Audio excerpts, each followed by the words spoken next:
Diu fire station ખાતે national fire service ડેની ઉજવણી સહિત ફાયરમેનને શ્રદ્ધાંજલિ અર્પણ કરાઈ. દીવ ફાયર સ્ટેશન ખાતે નેશનલ ફાયર સર્વિસ ડેની ઉજવણી કરવામાં આવી. આ પ્રસંગે અગ્નિશમન દળના જવાનોએ શહીદ થયેલા સાથીઓને શ્રદ્ધાંજલિ અર્પણ કરી, તેમને મૌન પાળ્યું અને પુષ્પ અર્પણ કરીને શહીદોની યાદમાં શ્રદ્ધાંજલિ આપી.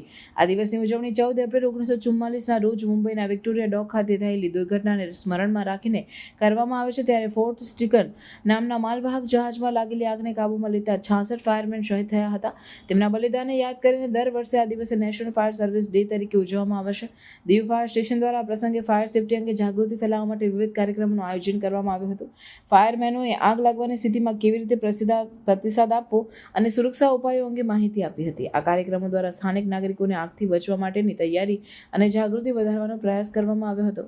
આ પ્રસંગે દીવના સ્થાનિક અધિકારીઓ અને નાગરિકોએ પણ હાજરી આપી. તેમણે ફાયરમેનના બલિદાનને યાદ કરીને તેમના પ્રત્યે આભાર વ્યક્ત કર્યો હતો. આ પ્રસંગે ફાયરમેનના સાહસ અને સમર્પણની પ્રશંસા કરવામાં આવી હતી.